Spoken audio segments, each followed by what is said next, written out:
오늘 본문은 예수님께서 칠병이어의 기적을 통해서 4,000명의 사람들을 먹이신 그 이후에 제자들과 함께 배를 타시고 오늘 본문은 아니지만 10절에 보면 달마누다라는 지방으로 가셨다가 그곳에서 있었던 일 하나와 또다시 그곳에서 배를 타시고 건너편으로 가시면서 있었던 일 하나를 소개를 하고 있습니다. 두 개의 이야기가 오늘 본문 속에 소개가 되어 있습니다.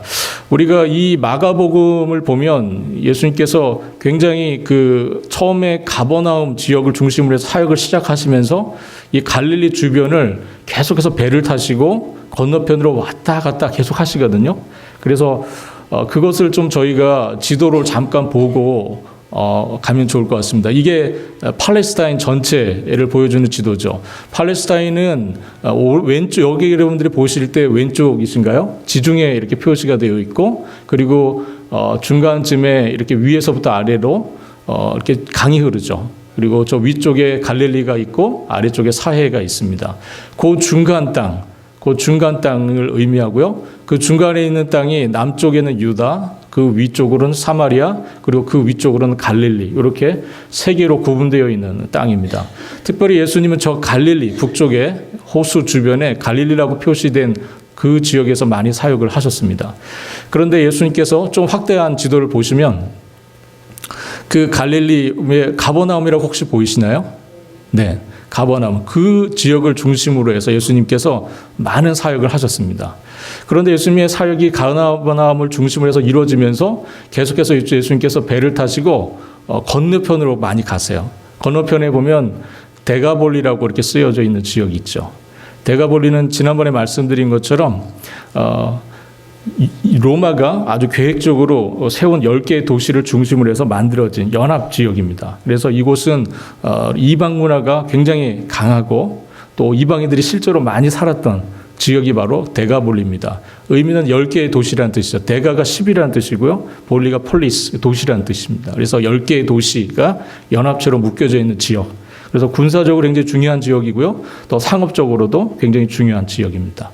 이 이방 땅을 예수님께서 자주 이렇게 왔다 갔다 하십니다. 저 갈릴리 호수를 중심으로 해서 예수님께서 가버나움을 중심으로 한 지역, 그리고 저쪽에 데가볼리를 중심으로 한 저 갈릴리 호수 저 지역을 이렇게 계속해서 여러 차례 왔다 갔다 하십니다. 마가복음 읽어보시면 배를 타고 건너편으로 가시니라 하는 표현이 사건이 끝날 때마다 계속해서 반복되어서 나타나는 것을 여러분들이 읽으실 수 있을 겁니다.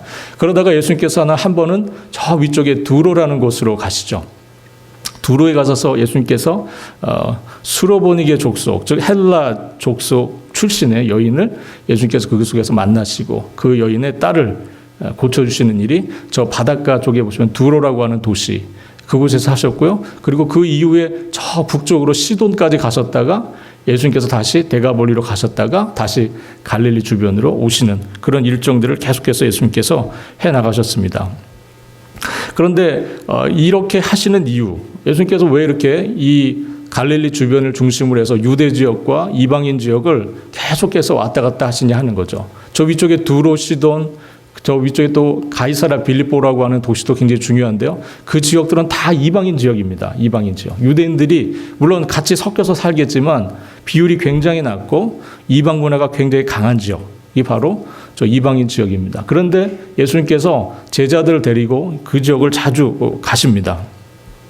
그것은 바로 예수님께서 이 하늘나라 복음이, 예수님께서 전하시는 하나님 나라의 이 복음이 유대인만을 위한 것이 아님을 알려주시는 거예요. 예수님께서 그 이방인 지역을 두루 다니시면서 이방인들에게도 하나님 나라의 복음을 전하시고 또 필요에 따라서 기적들을 일으키시면서 하나님 나라가 어떻게 이 땅 가운데 나타나게 될 것인가를 계속해서 우리 주님께서 말씀하여 주셨습니다. 이것이 바로 예수님의 사역이 굉장히 중요한 의미를 갖는 거죠. 예를 들어서 우리가 현직 대통령은 우리 바이든 대통령이시고 또 전직 대통령 트럼프 대통령님이신데 이 두 분이 예를 들어서 우리 페이필드 지역에 방문을 하셨다. 그럼 어떻게 될까요? 여기는 오셨는데 랠리를 안 가셨어요. 그럼 어떻게 되는 겁니까? 뭔가 이 방문이 가는 의미가 있죠. 예, 여기 그래도 페이필을 중요하게 생각하시나 보다. 이렇게 우리가 생각을 하게 되지 않습니까? 예수님의 방문이 그런 의미가 있어요. 예수님께서 이방인 지역을 일부러 가세요. 가시고 그곳에 하나님 나라의 복음을 선포하시면서 많은 기적들을 예수님께서 행하십니다. 그리고 이것이 갖는 의미는 무엇이냐면 예수님께서 이 하나님 나라의 복음이 유대인만을 위한 것이 아니라 이방인들을 위한 것, 온 세상을 위한 것이라는 것을 예수님께서 보여주신 것입니다.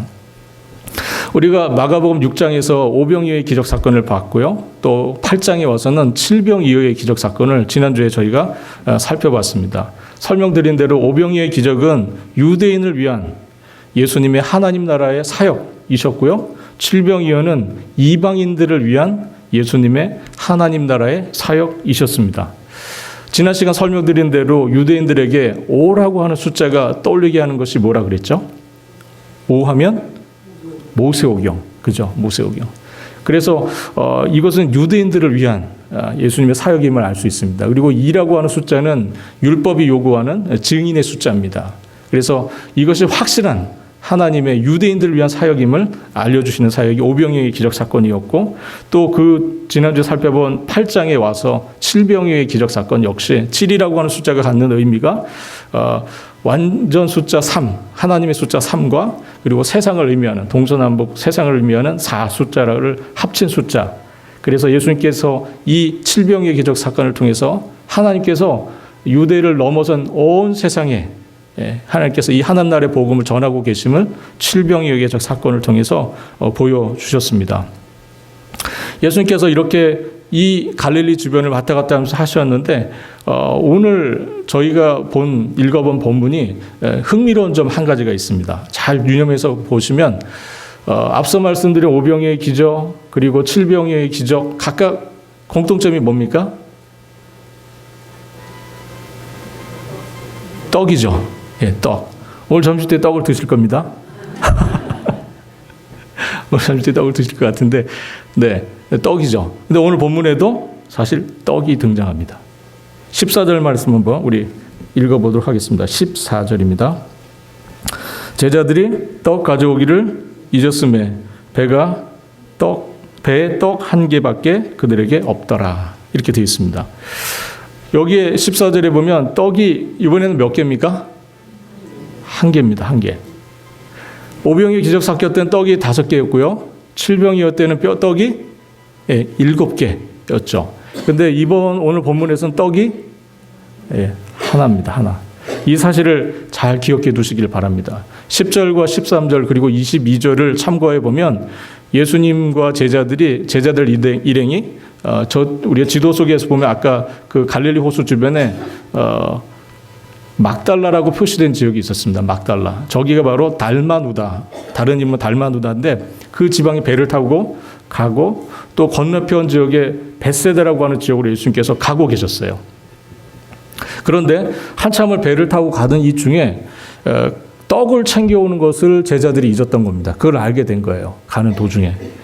여러분들 이렇게 제자들 그룹이 꽤 되잖아요. 그런데 이 사람들이 가는 도중에 무엇을 깨달았냐면 떡을 안 챙겨온 겁니다. 식사를 준비해 갖고 오지 않은 거예요. 이거 굉장히 큰 실수를 한 거죠.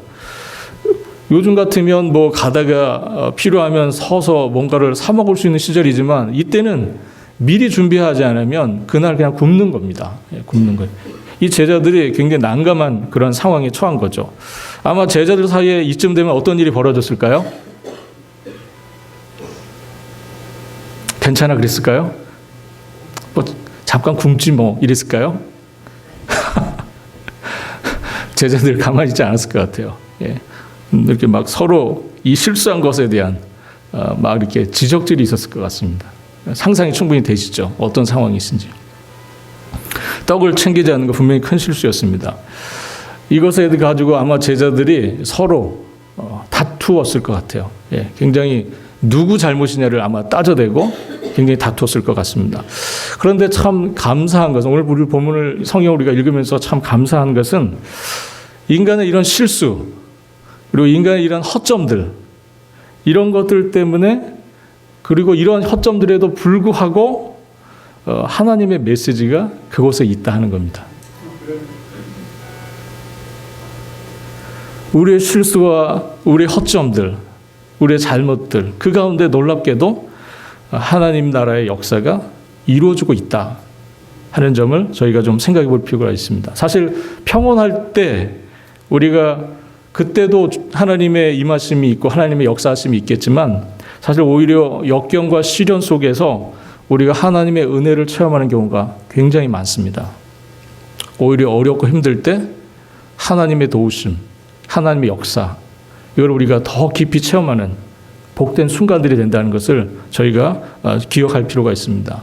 이거를 기억하면 이게 우리가 굉장히 어려운 일이 그냥 어려운 일일 수만은 아니에요. 예.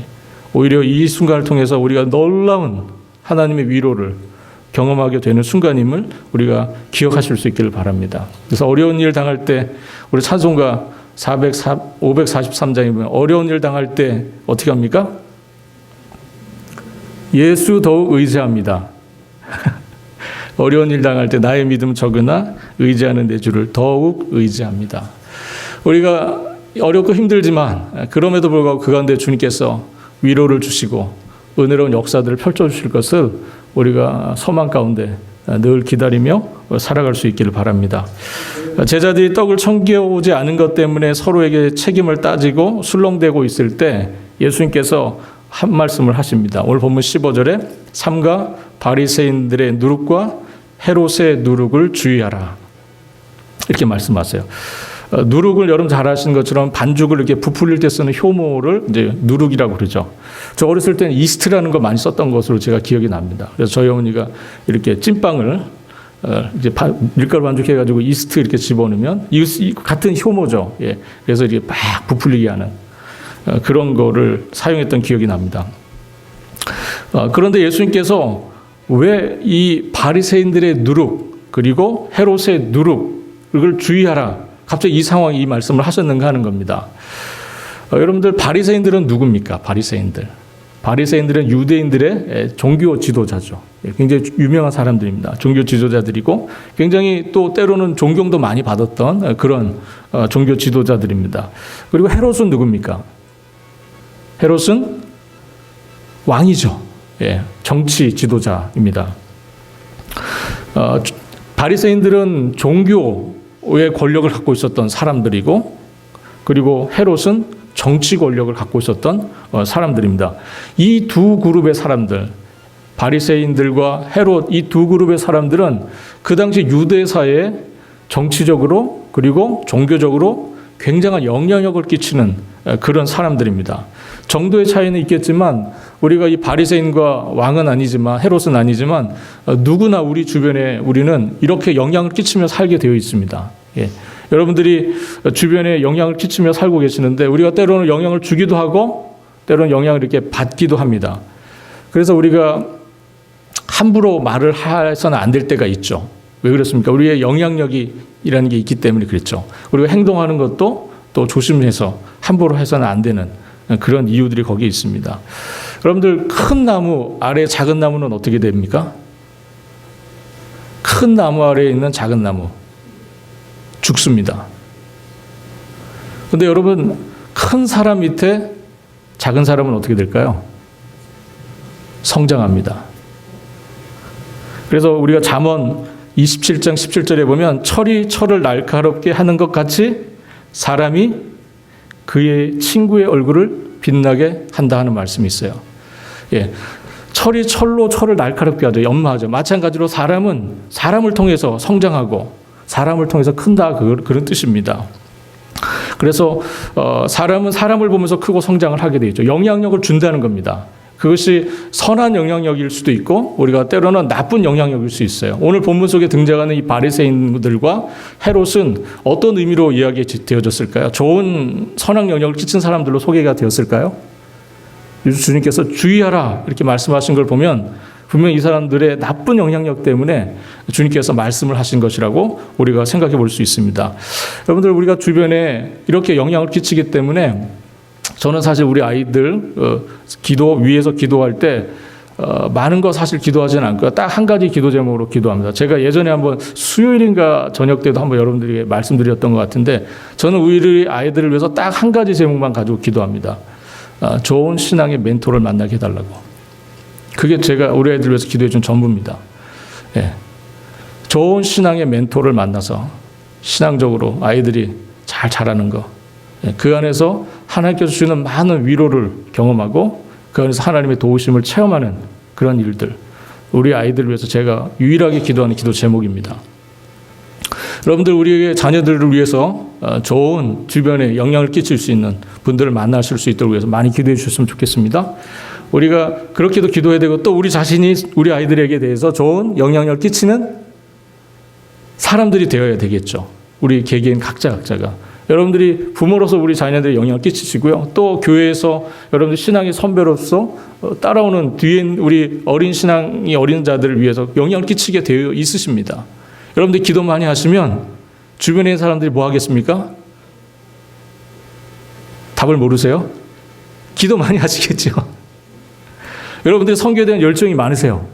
그러면 주변에 있는 분들이 뭘 따라하겠습니까? 선교에 대한 관심을 갖겠죠. 마찬가지입니다. 우리가 어떤 관심을 가지고 그것을 주변에 알리느냐가 그 영향을 끼치는 겁니다. 오늘 본문 속의 바리새인들은요, 그 당시 유대인들에게 굉장히 큰 삶의 영향력, 종교적으로 영향을 끼치던 사람들입니다. 그런데 이 사람들에 대한 예수님의 평가는 뭐였습니까? 예수님 보실 때 그 사람들은 좋은 본을 보이는 사람들이었습니까? 그렇지 않았습니다. 예수님이 보실 때 바리새인들은 외식하는 자들이었어요. 외식하는 자들. 이 외식한다는 말은 위선적이다 그런 뜻입니다. 이 말이 원래 외식한다는 말의 원래 뜻이요. 그 배우가 무대에 올라가서 연극을 할 때 이 마스크를 쓰고 다른 사람 역할을 하는 거예요. 그때 그 마스크를 쓰는 것을 외식한다고 그럽니다. 즉 이 사람들은 어떤 일을 한 겁니까? 이 사람들은 신앙이라고 하는 경건이라고 하는 마스크를 쓰고 사람들 앞에 선 겁니다. 나는 경건한 사람이야. 나는 신앙적인 사람이야. 이렇게 마스크를 쓰고 거짓 행위를 한 거예요. 사실 그들의 마음속은 경건하지 않고 신앙적이지 않습니다. 그런데도 불구하고 이 사람들이 마스크를 쓰고 있죠. 경건의 마스크를 쓰고 사람들 앞에서 행동을 했던 겁니다. 그래서 사람들에게는 얼핏 겉모습을 봐서는 굉장히 신앙적이고 종교적인 사람들로 인정을 했고 존경을 했지만 주님이 보실 때는 이 사람들 외식하는 사람들인 거예요. 그 중심에 회칠한 무덤과 같고 무덤을 예쁘게 보이려고 겉에 하얀색 페인트를 칠한다고 그 안에 썩어 있는 그 시체들이 사라집니까? 그렇지 않죠. 그 무덤 안은 그 무덤 안대로 그 썩어 있는 그 추한 모습들이 그대로 있는 거예요. 무덤 위를 하얗게 페인트 칠을 한다고 그게 바뀌지 않는다는 거죠. 예수님 그것을 지적하시면서 바리새인들을 책망하신 적이 있습니다. 거룩한 척, 경건한 척, 연극을 한 겁니다. 이분을 주님께서 책망을 하셨죠. 그리고 이 사람들은 어떤 사람입니까? 마태복음 말씀을 보면 이 사람들은 영광을 얻으려고, 사람들의 영광을 얻으려고 회당과 길거리에서 나팔을 불면서 구제하는 사람들, 구제를 할 때 사람들 보이도록 구제를 하고, 또 사람들의 영광을 얻으려고 어떻게 합니까? 이 사람들이 회당과 큰 길거리에서 손을 탁 들고 하나님을 향하여 기도합니다. 자기 기도한다는 거죠. 네. 이런 사람들이 바리새인들이었습니다. 예수님 보실 때 정말 외식하는 자들. 그래서 이들이 예수님께 이들을 독사의 자식들이라고 아주 신랄하게 주님께서 이들을 비판한 적이 있으십니다. 이들의 마음은 사람들에게 칭찬을 받고 자기 의의를 드러내는 것이 주 관심사예요. 은밀한 중에 보시는 하나님은 없는 겁니다. 그들 중에. 이 사람들은 자신들의 이 의의를 어떻게든 사람들에게 보여주고 싶었고 그 의의를 사람들이 보고 자신들을 그래도 괜찮은 사람으로 인정해 주기를 바라는 그런 얄팍한 마음들이 있었던 사람들입니다. 결국은 하나님을 빙자해서 신앙을 빙자해서 자기 의의와 자기 영광을 나타내려고 했던 사람들이 바리새인들이었습니다. 반면에 헤롯은 어떤 사람입니까? 헤롯은 또 이것과는 또 바리새인들은 그래도 경건한 척이라도 했지만 헤롯은 이쪽과는 또 완전 거리가 먼 아주 지극히 세속적인 그런 사람이었습니다. 음란하고 쾌락적이고 또 천박하고 경솔한 사람이 바로 헤롯이었습니다. 이 헤롯을 예수님께서 여우라고 딱 얘기를 한번 하신 적이 있죠. 여우라고. 헤롯을 우리가 어떤 때 만났냐면 마가복음 6장을 우리가 볼 때 헤롯이 등장했었습니다. 이때 헤롯은 어떤 일을 합니까? 헤롯이 자기의 동생의 아내를 자기 아내로 맞죠. 예. 그 일로 인해서 세례 요한이 헤롯을 신랄하게 비판한 적이 있습니다. 그러자 헤롯을 감옥에 가두고 결국은 그 아내 헤로디아 그리고 그의 딸의 요청에 따라서 이 세례 요한을 죽입니다. 예. 이 죽이는 헤롯을 보면서 헤롯은 눈치를 보면서 그리고 자기의 이 권력을 계속 쥐려고 하는 그런 사람이에요. 이런 사람이 바로 헤롯입니다. 이 사람은 이리저리 눈치를 보고 또 자기의 권력을 지키는 일을 위해서는 사람들의 생명, 목숨쯤은 쉽게 죽일 수 있는 그런 사람이 바로 헤롯이었습니다. 그에게 가장 좋은 것은 자기 권력을 지키는 겁니다. 이것이 바로 헤롯이었어요. 자신들의 종교 권력을 지키려고 했던 바리새인들, 그리고 자신의 정치 권력을 지키려고 했었던 이 헤롯, 이 두 사람들의 욕망, 그것은 자기를 위한 거예요. 자기를 지키려고 하는 그런 욕망으로 가득했던 사람들입니다. 이 두 부류의 사람들은 사실은 평소에는 바리새인들은 헤롯을 굉장히 비난을 합니다. 경건하지 않은 사람, 아주 세속적인 사람 이렇게 욕을 하고 그랬지만 그러나 예수님을 죽이는 일에 있어서 이 두 부류의 애가 하나가 됩니다. 바리새인들과 헤롯이 하나가 되죠. 그래서 마가복음 3장 6절에 보면 바리새인들이 나가서 곧 헤롯 당과 함께 어떻게 하여 예수를 죽일 것인지 의논했다고 말씀하고 있고요. 또 마가복음 12장 13절에 저희가 예수의 말씀을 책잡으려 하여 바리새인과 헤롯 당 중에서 사람을 보냈다. 이런 말씀이 있습니다. 즉 이 사람들은 서로 각각 다른 형태의 사람들이지만 이 사람들이 예수를 죽이는 일에 있어서는 하나가 되는 그런 사람들임을 볼 수 있습니다. 그들은 자신의 겉모습을 거짓된 신앙으로 꾸미고 그리고 그 속에는 음란하고 권력과 재물을 탐하는 마음이 있었던 사람들이에요. 이 사람들의 영향력, 이 누룩, 이것이 유대 사회에 그리고 심지어 이 배 안에 있었던 예수님의 제자들에게까지 그 영향력이 미쳐지고 있었던 겁니다. 그래서 예수님께서 바리새인들의 누룩과 그리고 헤롯의 누룩을 주의하라. 지금 예수님께서 그들에게 그렇게 말씀을 하시는 겁니다. 서로 다른 누룩이 아니라 자신의 욕망을 지키려는 이 세속적인 욕망 속에 있는 사람들에게 그들의 그 불신앙적인 태도, 그들의 그 불신앙적인 마음, 그 욕망을 주의하라고 우리 주님께서 말씀하신 겁니다. 16절 한번 같이 보겠습니다. 16절입니다. 제자들이 서로 수군거리기를 이는 우리에게 떡이 없음이로다 하거늘. 예수님께서 그렇게 말씀하시자 16절에 제자들이 수군거리기 시작합니다. 뭐라고 수군거리죠? 예수님께서 지금 우리가 떡을 안 갖고 온 것 때문에 우리를 혼내시나 보다. 이렇게 제자들이 생각을 했다는 겁니다. 아마 누룩이라는 단어가 귀에 탁 들어온 게 아니었을까 싶어요. 그래서 누룩하면 떡이잖아요. 그러니까 빵을 안 갖고 온 것 때문에 주님께서 우리를 이렇게 혼내시나 보다 이렇게 제자들이 생각을 했다는 겁니다. 그러자 예수님의 이어지는 책망이 17절부터 21절까지 이어집니다. 우리 같이 한번 상기하는 마음에서 17절에서 21절까지 말씀을 쭉 읽어보겠습니다.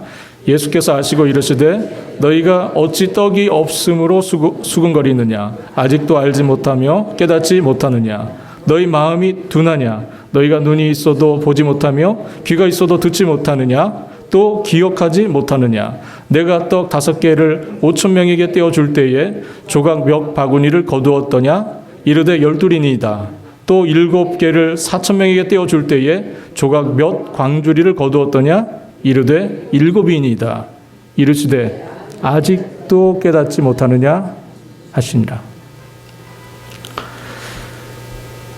제자들이 아직도 깨닫지 못하는 것은 무엇일까요? 여러분들 이 말씀 속에서 예수님의 답답함이 느껴지십니까? 네. 주님의 마음으로 읽어보면 이 마음이 느껴지십니다. 이게 너무 답답한 거죠. 예수님이 뭐라고 나무라십니까 지금? 대체 예수님 뭐가 못마땅하신 거죠? 왜 이렇게 책망을 하시죠? 제자들이 지금 염려하고 있는 건 뭡니까? 떡을 챙겨오지 않은 거예요. 이 실수를 책망하시나 보다. 일을 그렇게 꼼꼼하게 못해? 일 하나를 그렇게 제대로 못해? 뭐 그런 거를 책망하시나 보다 생각했던 것 같아요. 그러니까 예수님의 책망은 그 이야기입니까 지금? 그 책망이 아닙니다. 예수님 일 못한다고 무능하다고 우리를 책망하지 않으세요.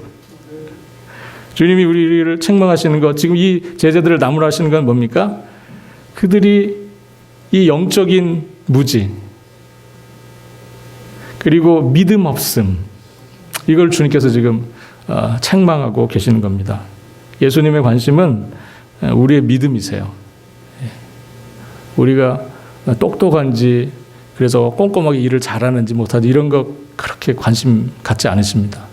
주님 우리의 믿음이 어떠한지 관심을 갖고 계십니다. 영적인 이해력, 정말 하나님을 깊이 신뢰하고 있는지, 믿음으로 바르게 서 있는지, 그게 주님의 관심이시죠. 예수님은 제자들에게 너희가 오병이의 기적을 참여하고도 또 칠병이의 기적을 참여하고도 깨닫지 못하느냐 그러시는 거예요. 너희가 오병이의 기적에 있을 때 그 자리에 있었고 칠병이의 기적이 있었을 때도 역시 그 자리에 있었는데 아직도 깨닫지 못하느냐 이렇게 말씀하시는 겁니다.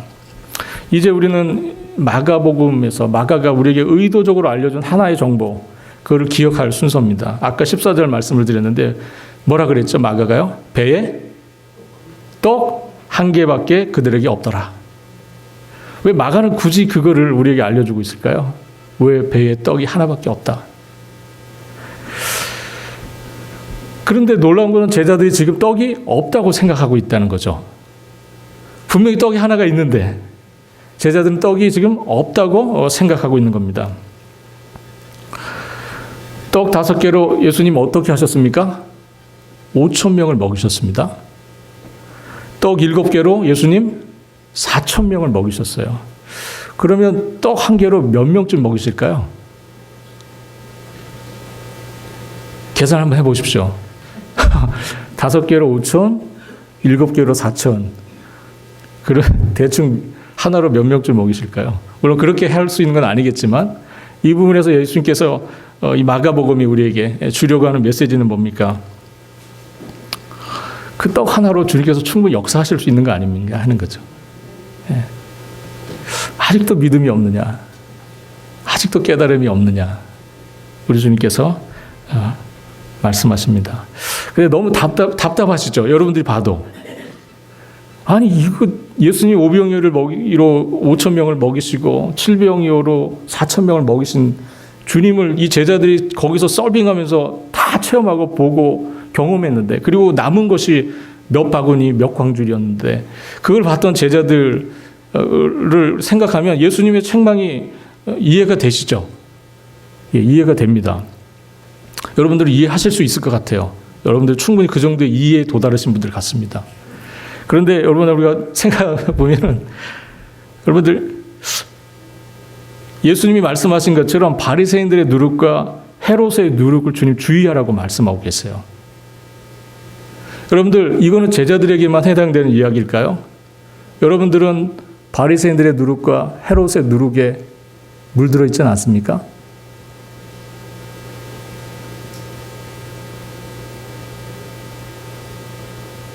주님의 이 말씀은 제자들을 향한 것이기도 하지만 오늘 여러분과 저를 향한 말씀이기도 합니다.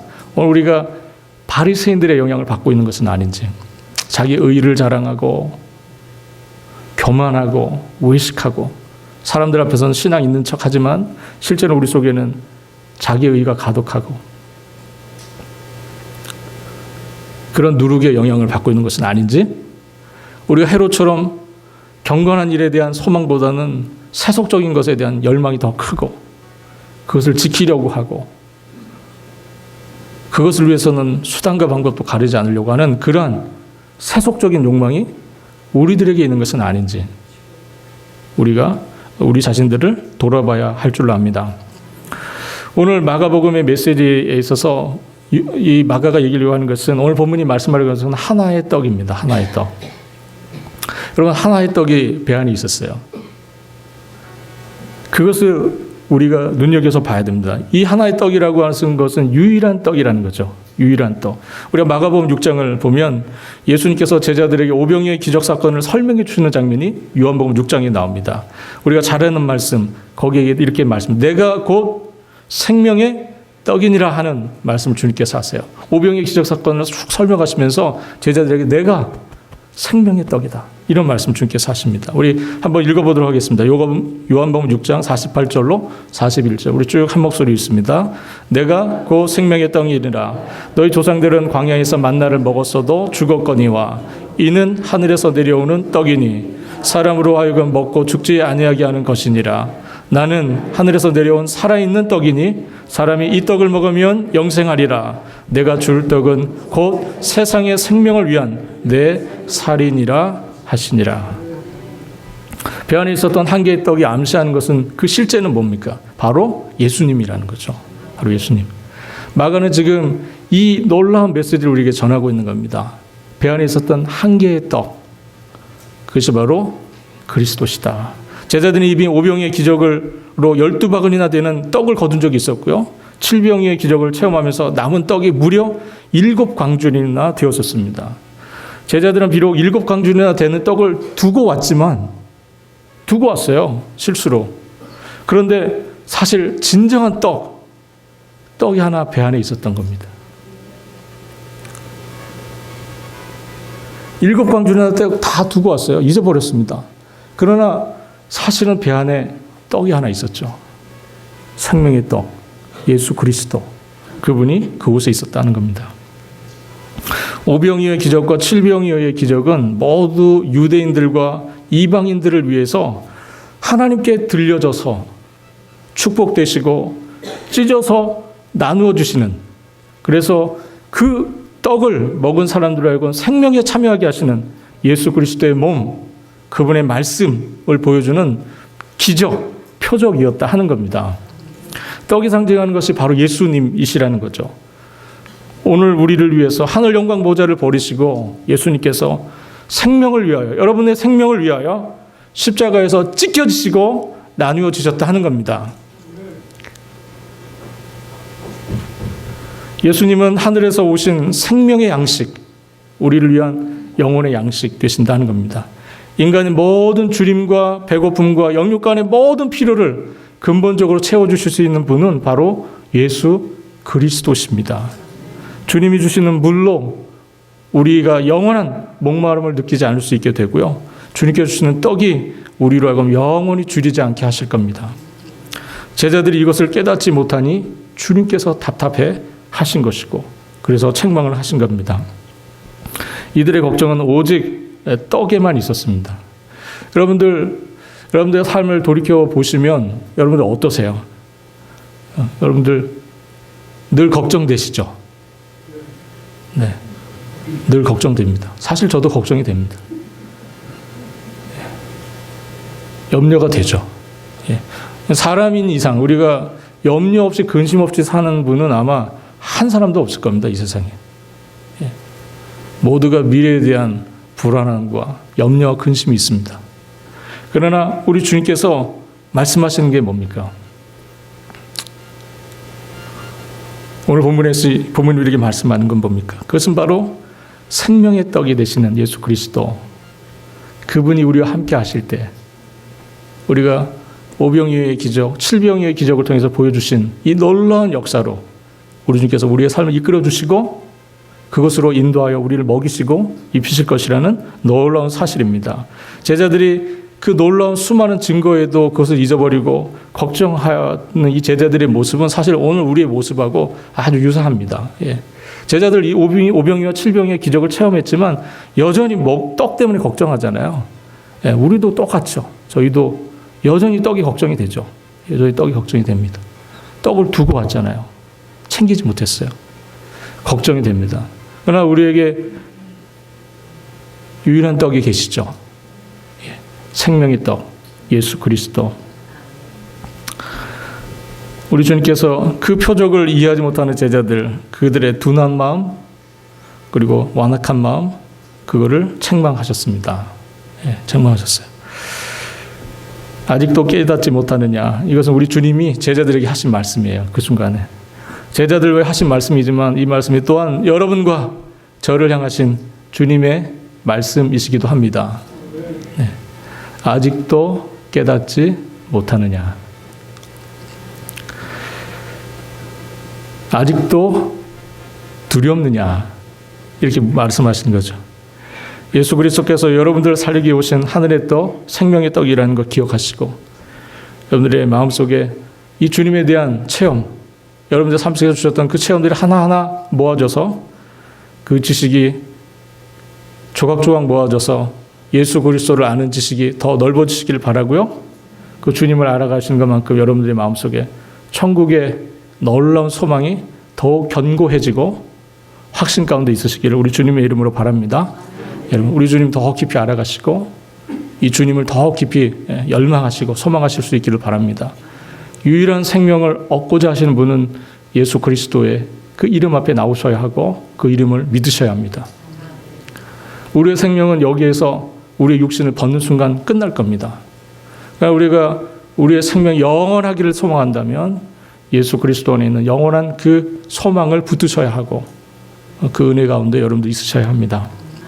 이 거룩한 지식, 예수 그리스도를 아는 지식이 여러분들에게 날마다 새로워지시고 그 믿음으로 승리하시는 여러분들 되시기를 우리 주님의 이름으로 바라겠습니다. 기도하겠습니다. 하나님 아버지, 오늘 우리의 생명이 되시는 유일한 떡이 되신 예수 그리스도를 이 시간 함께 보았습니다. 우리가 이 세상을 살아가면서 바리새인의 노력과 헤롯의 노력으로 우리의 삶이 영향을 받고 우리의 삶이 그렇게 정말 영향을 받아서 하나님 없이 또 하나님보다는 내 욕심과 내 욕망을 따라 살아가는 우리 어리석은 모습들을 주께서 깨닫게 하여 주시니 주님 감사합니다. 하나님 아버지, 염려하고 두려워하는 우리 모두들에게 주님께서 정말 오라 하시고 생명의 떡을 나눠주시는 그 주님을 저희가 이 시간에 확신하오니 주님 앞에 나아가 주님의 살을 먹으며 주님의 떡을 나눠주시는 떡에 참여하여 그 떡을 먹고 영원한 생명, 영원한 소망을 우리 가운데 확신하며 나가는 저희들의 삶이 되도록 주여 인도하시고 은혜를 더하여 주옵소서. 감사드리며 우리 주님 되시는 예수 그리스도의 이름으로 기도합니다. 아멘.